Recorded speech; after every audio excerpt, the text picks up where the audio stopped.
우리 찾으셨으면 로마서 1장 16절 17절 말씀을 우리 같이 합독하겠습니다. 내가 복음을 부끄러워하지 아니하노니 이 복음은 모든 믿는 자에게 구원을 주시는 하나님의 능력이 됨이라. 먼저는 유대인에게요 그리고 헬라인에게로다. 복음에는 하나님의 의가 나타나서 믿음으로 믿음에 이르게 하나니 기록된 바 오직 의인은 믿음으로 말미암아 살리라 함과 같으니라. 아멘. 우리 그림 하나 보여주실래요? 자, 너무나 잘 아시는 그림이죠. 이게 무슨 그림입니까? 코카콜라. 우리 어린아이들도 잘 알 수 있는 이 코카콜라인데, 이 미국의 외교관들도 감히 들어가지 못하는 곳에 들어갈 수 있는 대표적인 기업이 하나 있어요. 그게 바로 이 코카콜라입니다. 이 코카콜라는 어디든지 다 들어가요. 공산국가도 들어갈 수가 없는데, 그런데 공산국가에 코카콜라는 들어갑니다.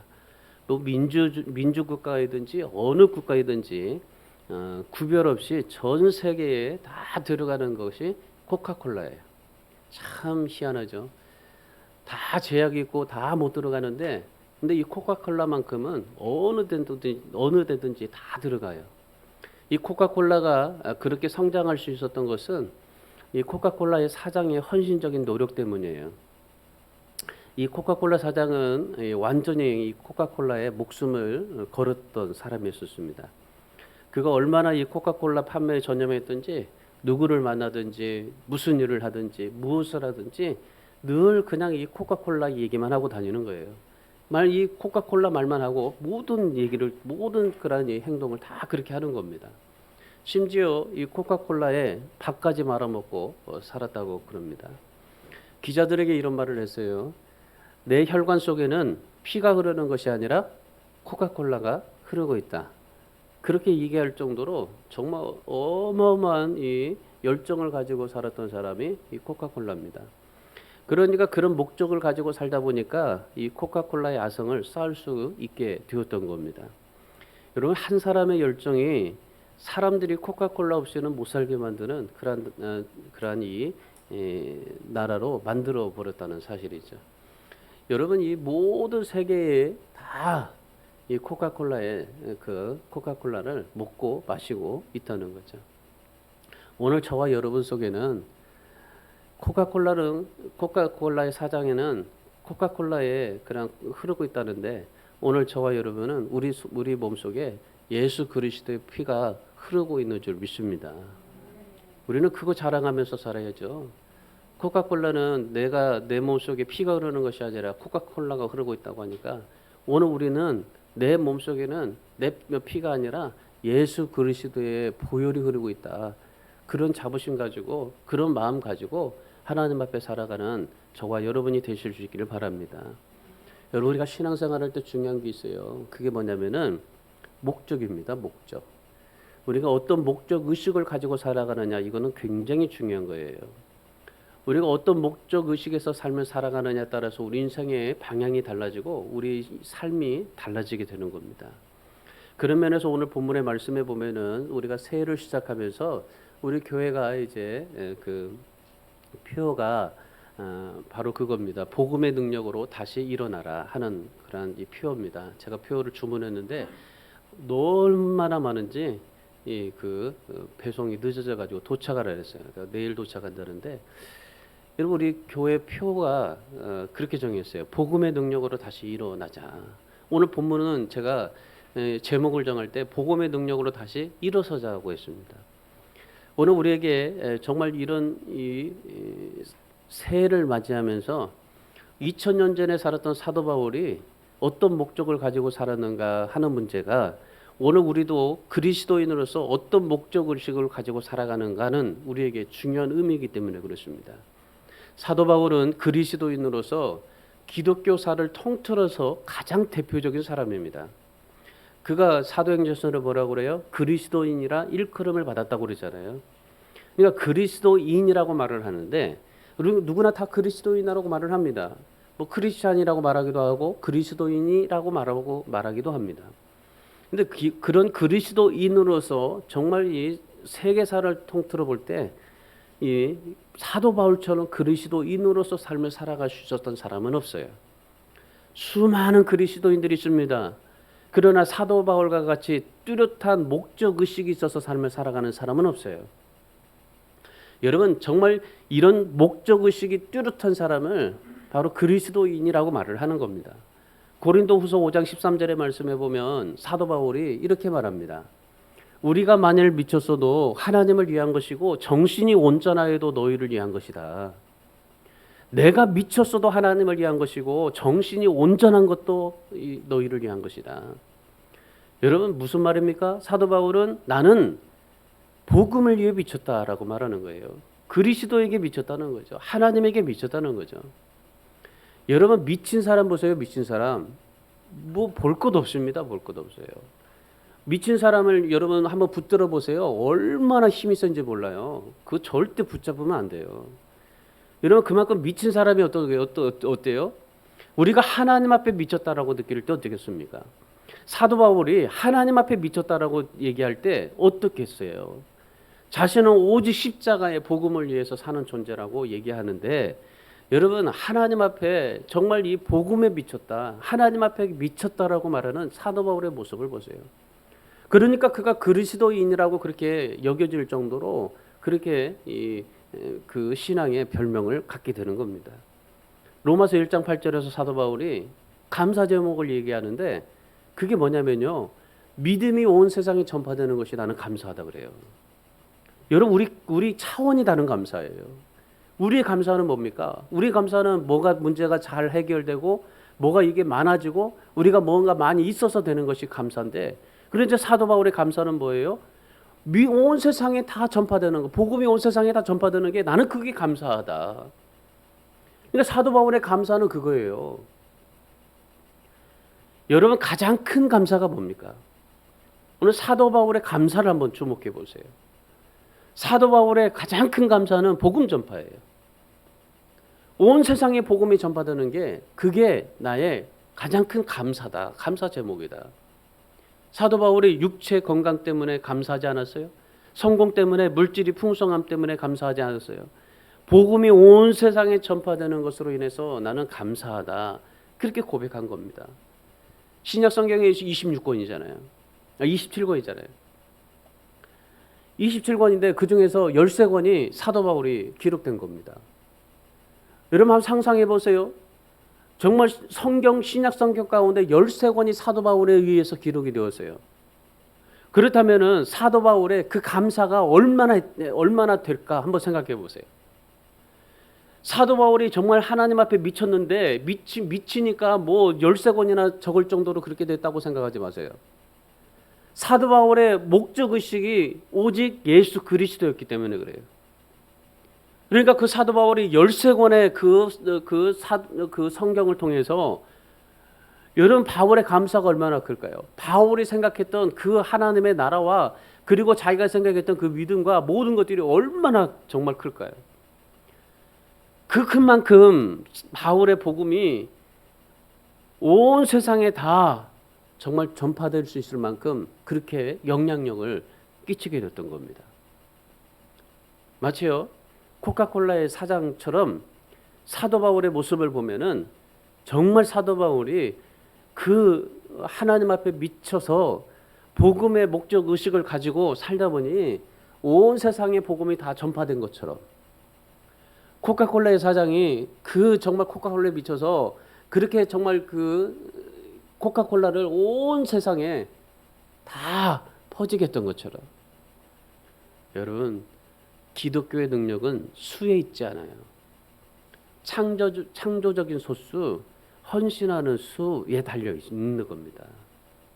오늘 우리가 2022년도를 우리가 시작하면서 우리가 어떻게 신앙생활을 해야 될까, 또 우리가 정말 이 표어대로 어떻게 하면 하나님 앞에 복음의 능력으로 다시 일어설 수 있을까, 오늘 이 사도 바울의 모습을 보면서 오늘 이 사도 바울이 고백했던 이 16절 17절의 말씀을 통해서 정말 올해 여러분도 이 사도 바울과 같은 열정으로 하나님 앞에 살아갈 수 있기를 주님의 이름으로 축원합니다. 첫 번째는 복음을 위해서 헌신하겠다는 사명감으로 살아셔야 돼요. 오늘 사도 바울 보세요.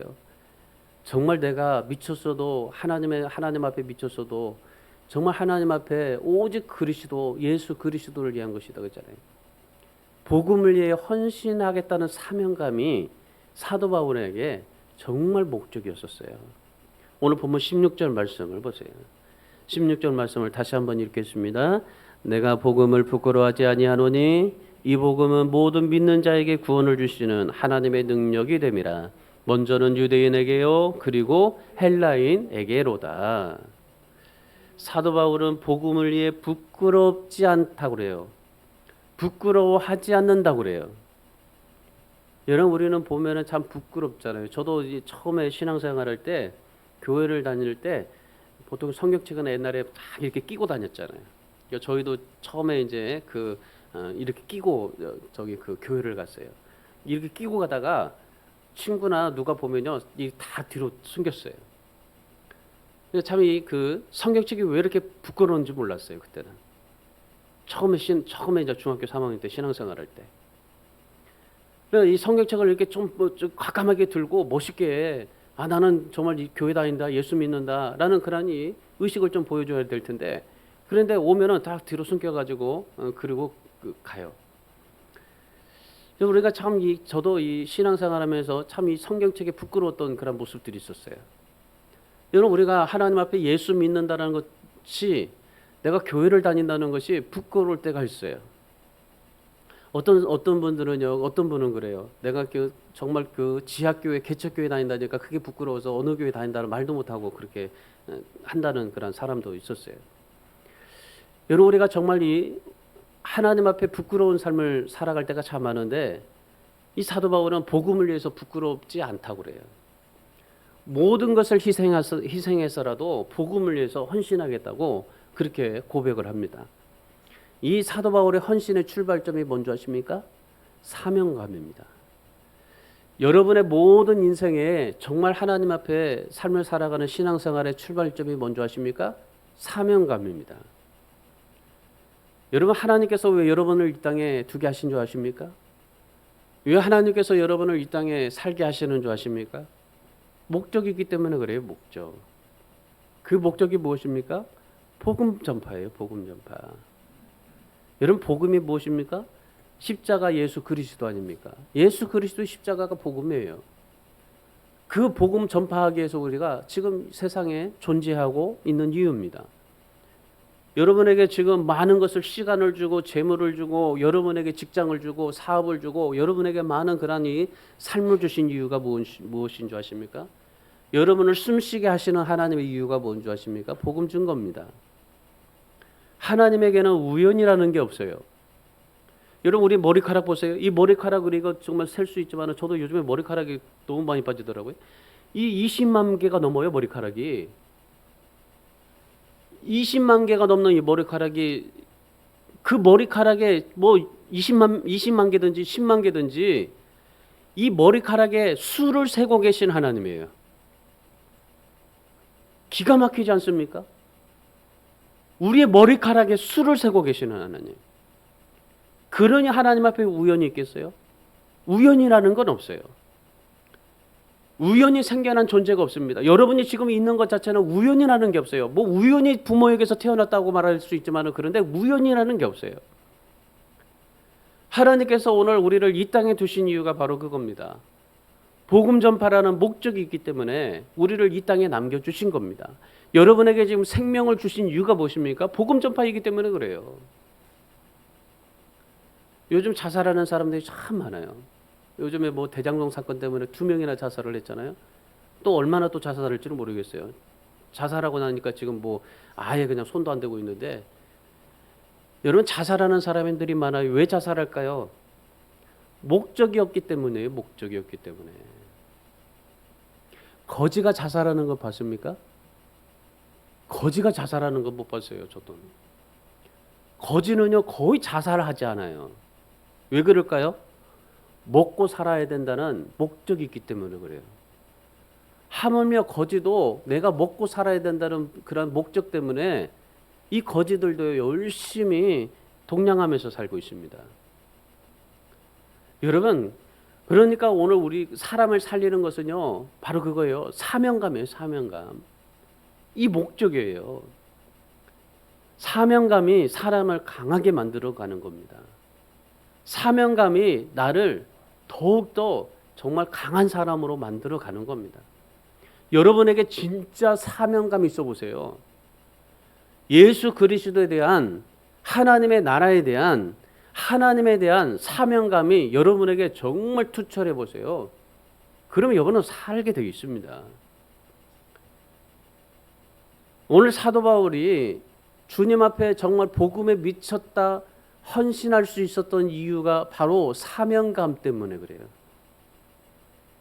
이 사명감이 있다 보니까 사도 바울이 어떠한 삶을 살아도요, 하나님 앞에 정말 믿음으로 삶을 살게 된 겁니다.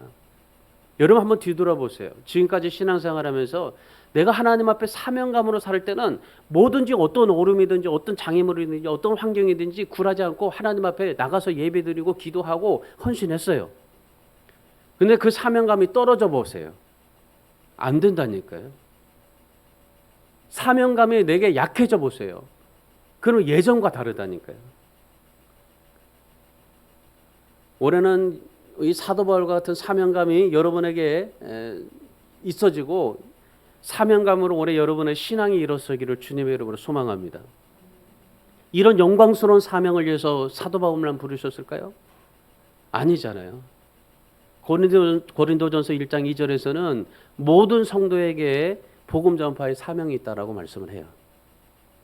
사도 바울만 이런 사명감에 의해서 살아가는 것이 아니라 모든 우리 성도들에게 사명감이 있어요. 여러분, 그래서 오늘 우리들도 복음을 위해서 헌신할 수 있는 사명감이 여러분 안에 좀 불타시기를 바랍니다. 복음을 위해서 살겠다라고 각오가 되어지고 복음을 위해서 살 수 있는 그런 사명감이 여러분들에게 정말 뚜렷하게 되어지시길 바랍니다. 마태복음 28장 18절 20절에서 뭐라고 말씀하십니까? 예수님께서 하늘과 땅의 모든 권세를 우리에게 주셨다라고 그래요. 너희는 다만 온 천하를 다니면서 증거하라고 말씀하십니다. 내가 너희와 함께 하겠으니. 주님께서 오늘 우리에게 하늘과 땅의 모든 권세를 다 주셨다고 그래요. 그런데 우리는 하나님 앞에 하늘과 땅의 권세를 달라고 그렇게 기도합니다. 이미 하나님 주님은 우리에게 하늘의 땅과 권세를 다 주셨는데, 근데 우리는 달라고 그렇게 외쳐요. 주님이 뭐라고 하셨어요? 다만 온 천하를 다니면서 복음을 증거해라. 증인으로 삶을 살아가라. 그러면 하늘의 모든 땅의 모든 권세를 다 우리가 누리게 될 것이다 말씀하시는 거예요. 여러분, 우리는 받는 것에 익숙해지지 마시고 누리는 것에 익숙해져야 됩니다. 늘 그냥 달라고 해서 받기만 하려고 하는데 이미 하나님께서 우리에게 뭐라고 말씀하셨어요? 이미 우리에게 다 주셨다라고 말씀을 해요. 그러면 우리는 주신 것 가지고 누려야 됩니다. 누리려면 어떻게 해야 됩니까? 너희가 너희와 함께 할 테니까 온 천하에 다니면서 복음을 증거하여라. 증인의 삶을 살아라. 여러분, 예수 그리스도의 증인, 복음 전파의 삶을 살 때, 그럴 때 오늘 우리에게 모든 것을 주신 하나님의 놀라운 그러한 능력을 누리며 살아가게 될 줄 믿습니다. 그래서 올해 여러분 2022년도에는 여러분 누릴 수 있는 축복이 있기를 바랍니다. 여러분, 복음이라는 것은요, 아는 게 아니에요. 내가 얼마나 알았느냐가 아니에요. 복음은 체험하는 것입니다. 내가 말뿐만 아니라 내가 직접 체험해야 되는 것이 복음이에요. 그래서 복음은 1인칭인 겁니다. 복음은 2인칭이고 3인칭이 아니에요. 너고 우리들이 아니에요. 복음은 1인칭 나입니다. 나. 로마서 16장 25절의 말씀을 보세요. 사도 바울이 뭐라고 얘기하냐면요, 이 복음을 나의 복음이라고 말을 해요. 여러분, 우리하고 사도 바울이 다른 점이 뭔지 아십니까? 우리는 2인칭으로 살아요. 3인칭으로 살아요. 내가 아닌 너야, 다른 우리들이야 이러잖아요. 근데 사도 바울의 다른 건 뭐냐면요, 나예요. 나. 복음이 나의 복음이에요. 나의 복음. 너의 복음이 아니라, 우리들의 복음이 아니라 나의 복음. 나의 복음이라는 말은 무슨 말이냐면은 내가 체험한 복음. 아는 것이 아니라, 느끼는 것이 아니라 체험한 것. 체험하니까 나의 복음이 되는 거예요. 나의 복음과 예수 그리스도를 전파함은 영세전부터 감추었다가, 여러분, 복음이 1인칭이 되어셔야 돼요. 그러면 이 복음이 1인칭이 된다면 어떻게 되는지 하면, 나를 변화시키는 복음, 내 속에 역사하시는 복음, 내 생명을 걸고 내가 확신하는 복음, 내가 체험한 복음, 나의 것이 되는 거예요. 나의 복음이 돼야 돼. 나의 복음. 여러분, 이 복음은 체험해야 됩니다. 얼마나 많이 체험했느냐에 따라서 신앙의 성숙도가 있는 거예요. 예수님께서 가이사랴 빌립보의 제자들에게 물으세요. 빌립보에서 이 예수님이 제자들에게 뭐라고 말씀하셨냐면은, 마태복음 16장 13절에서 사람들이 나를 누구라 하느냐 물어봤어요. 사람들이 나를 누구라 하느냐. 그랬더니 14절에서 어떤 제자가 예수님 선지자라고 말합니다. 또 어떤 제자는 엘리야라고 말합니다. 또 다른 제자는 선지자 중에 한 사람이라고 말을 합니다. 그때 베드로가 뭐라고 말했냐면요, 16절의 말씀이에요. 16절 말씀 다 같이 읽습니다. 시몬 베드로가 대답하여 이르시되 주는 그리스도시요 살아계신 하나님의 아들이십니다. 여러분, 이 베드로의 이 신앙을 보면 정말 대단한 거예요. 그 당시 많은 사람들이 예수님을 그냥 선지자, 엘리야, 그리고 정말 선지자 중에 한 사람이다, 뭐 이런 말들을 많이 하지만은 베드로는 살아계신 하나님의 아들이고 주는 그리스도시라고. 이 베드로는 자기가 직접 예수 그리스도를 체험한 거예요. 체험하니까 그리스도시요 주는 그리스도시요 살아계신 하나님의 아들입니다라고 고백이 되는 거예요. 여러분, 우리가 하나님 앞에 삶을 살아갈 때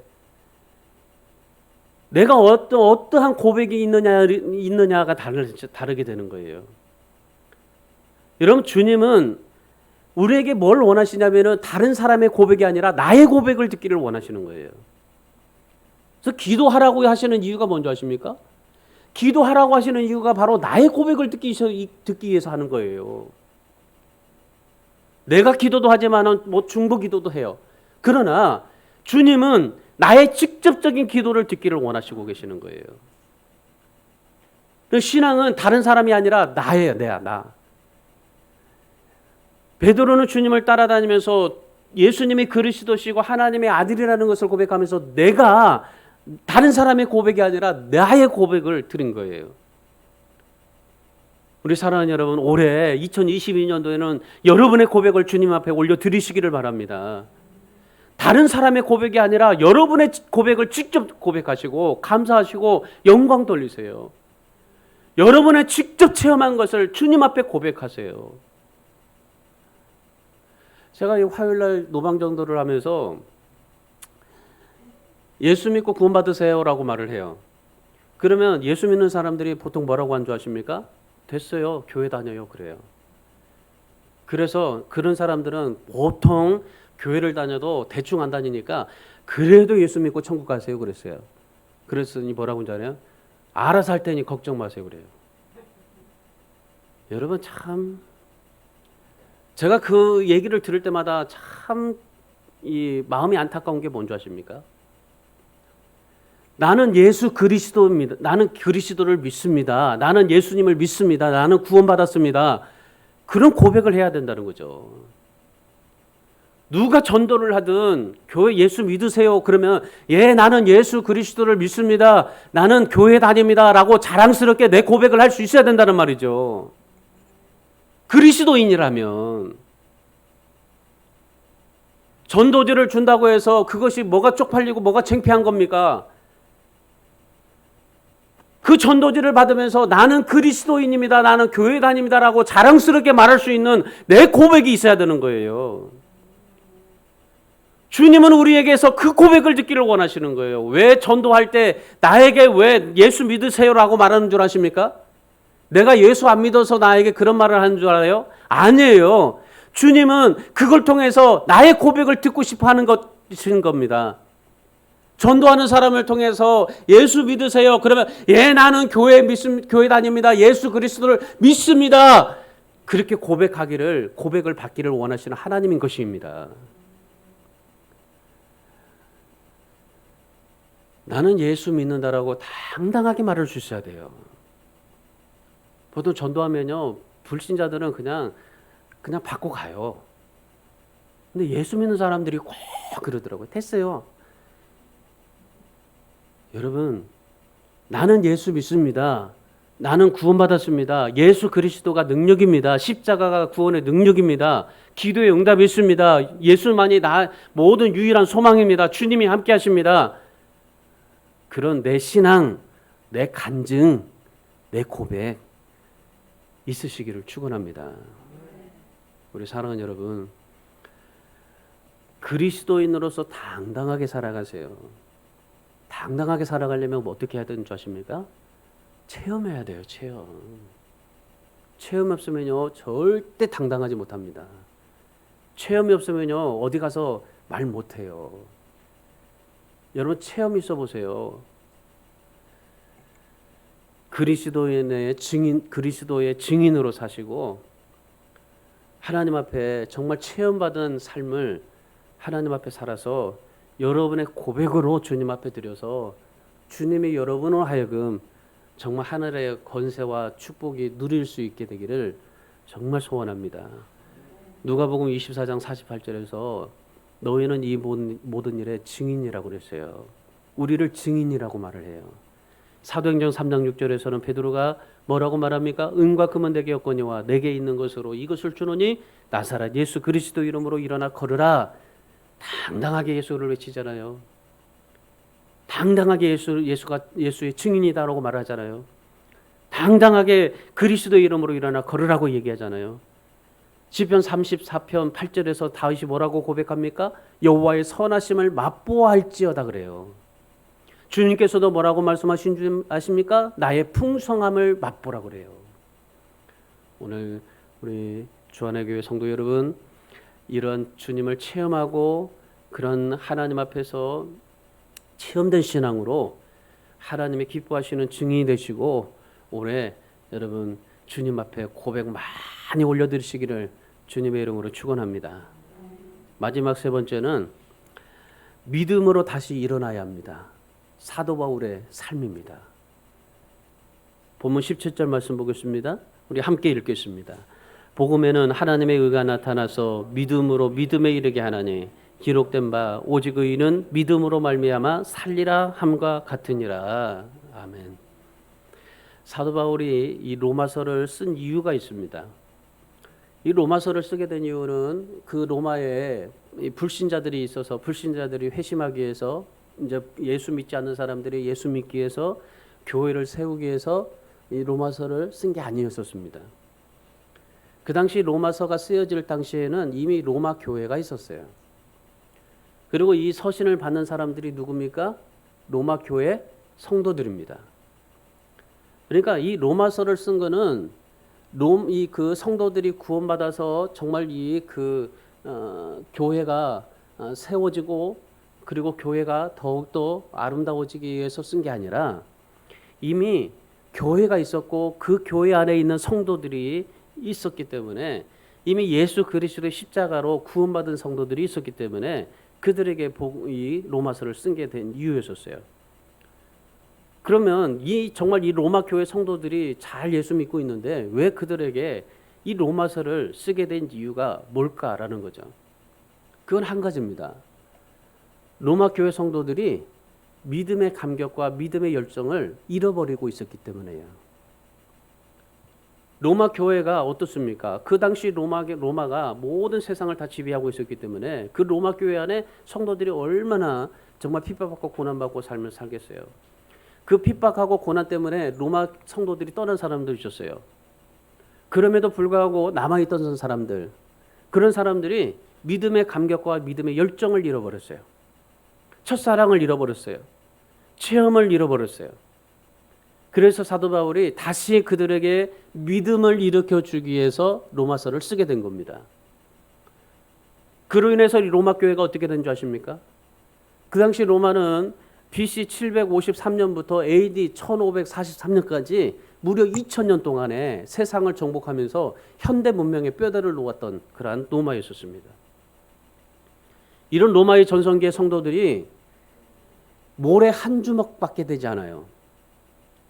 하나님을 믿어도 어떤 영향력을 줄 수 있는 사람들이 아니었었어요. 심지어 로마의 황제를 숭배하면서까지 했어요. 마치 하나님도 섬기고 로마 황제를 숭배해야 됐었어요. 우리가 그 일제 시대의 신사참배처럼 말이죠. 하나님도 섬겨야 되고 일제 그 황제한테 또 절도 해야 되고 그런 상황이었었어요. 그때 로마 교회가 바로 그런 상황이었었습니다. 그럼에도 불구하고 그들은 그 로마의 거대한 세력 앞에서 그 로마 교회 성도들이 뭐라고 고백한 줄 아십니까? 나의 주님은 오직 예수 그리스도시다. 그렇게 고백하면서 살았어요. 이 복음을 외쳤어요. 그 당시에 그렇게 외치는 사람들은 다 어디로 끌려갔습니까? 콜로세움 경기장에 다 끌려갔어요. 그래서 짐승의 밥이 다 되었어요. 여러분 영화를 보셨잖아요. 영화를 보시면 영화 배너나 이런 영화들 보시면요. 그 정말 그 콜로세움에 들어가서 그 짐승의 밥이 되면서 그 뭐라고 고백하십니까? 그래도 짐승의 밥에 물겨 뜯기면서도 나는 예수 그리스도를 믿습니다. 오직 우리 주님은 그리스도십니다. 외치면서 사라졌어요. 여러분 그 고백 때문에 로마의 정말 교회가 아무것도 아니었지만은 그런데 그 100년 후에 어떤 역사가 일어납니까? 로마가 기독교 국가가 되는 놀라운 역사가 일어나게 되는 거예요.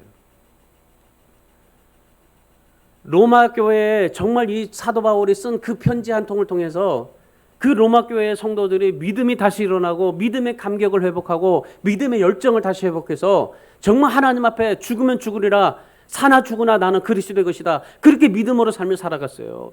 그랬더니 어떻게 됐습니까? 정말 하나님 앞에 그런 믿음의 씨가 되어서 이 로마가 기독교 국가가 되는 거예요.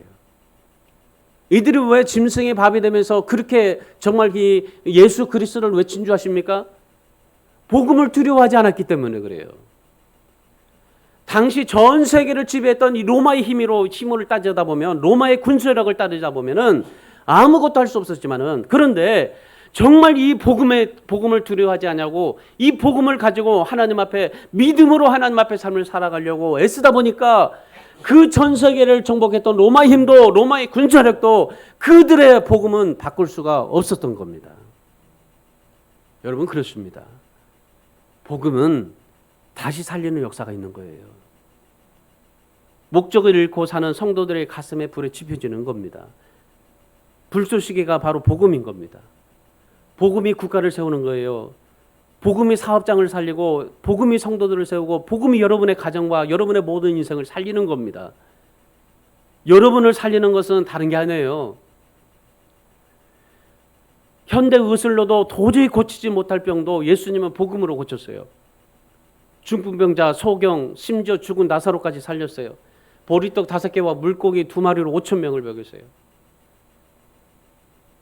그래서 오늘 이 말씀을 통해서 우리 교회, 우리 성도들이 복음의 감격을 다시 회복할 수 있길 바랍니다.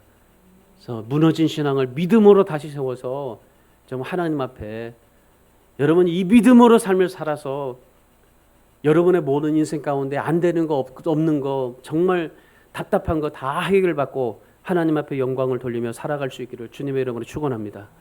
이 사도 바울이 그랬어요. 사도 바울은 이 복음으로 다시 서게 해서 믿음으로 살게 해서 어떻게 했어요? 그 가말리아 모든 문화를 다 버려버렸잖아요. 율법도 포기해 버렸잖아요. 가말리의 문화나 율법이 이 자기 자신을 의롭게 할 수 없다는 것을 알고, 그래서 오직 예수 그리스도만을 쫓아 삶을 살게 되잖아요.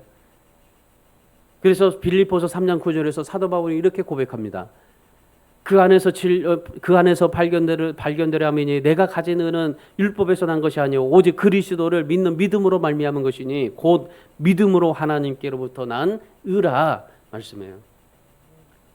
예수님 앞에 죄인이 나를 의롭다 하고 정말 선포해 주시고 주님의 의를 선물로 주셨고, 주님께서 이 정말 의로움을 향한 열망을 내 속에 주셔서 그 믿음으로 내가 삶을 살아갈 수 있었다. 내가 그 믿음으로 사는 것만큼 능력이 되었다라고 말씀하시는 거예요. 여러분, 하나님의 능력이 무엇입니까? 내가 얼마나 하나님 앞에 믿음으로 삶을 사느냐, 체험하느냐, 얼마나 많이 체험했느냐, 얼마나 믿음으로 살았느냐, 그게 능력이라는 거예요. 사도 바울이 고린도전서 2장 2절에서 내가 예수 그리스도와 그가 십자가에 못 박힌 것 외에는 아무것도 알지 않기로 작정하였다.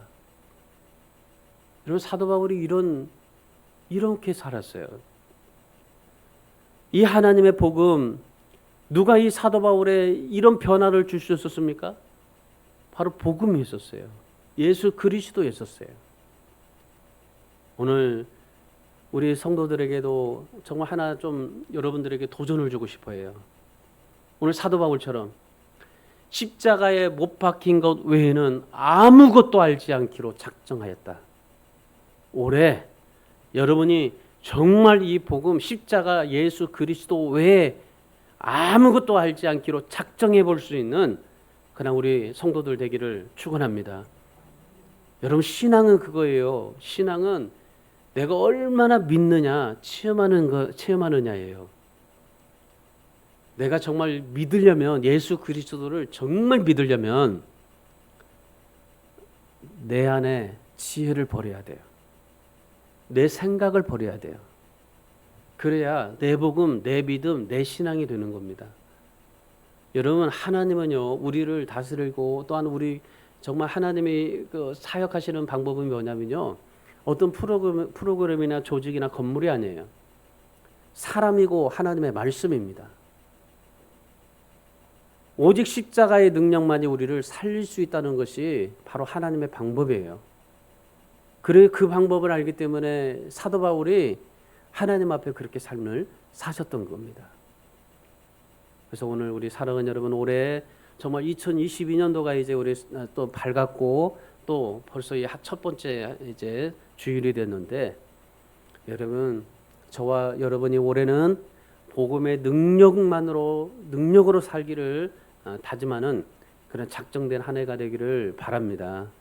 예수 외에는 알지 않기로 정말 결단하시기를 바랍니다. 오늘 본문 17절 말씀을 보세요. 뭐라고 말합니까? 복음이나 하나님의 의가 나타나서 같이 읽을까요? 믿음으로 믿음에 이르게 하나니. 여러분, 이 말씀 기억하세요. 믿음으로 믿음에 이르게 하나니. 여기에 정말 밑줄 치세요. 믿음으로 믿음에 이르게 한다는 말은 무슨 말이에요? 내가 믿고 난 이후에도 하나님의 말씀을 계속 믿고 하나님을 계속 의지하면서 삶을 살겠다라는 거예요. 그래서 믿음으로 믿음에 이르게 한다는 거예요. 올해 여러분이 정말 복음을 위해서 힘쓰시고, 여러분이 복음에 투자하시고 복음의 능력으로 다시 일어나셔서 복음을 위해 헌신하는 우리 주의 종들이 다 되시기를 주님의 이름으로 축원합니다. 기도하겠습니다. 우리 기도할 때 우리 한번 좀 결단해 보십시오. 새해 첫 주입니다. 우리 하나님 앞에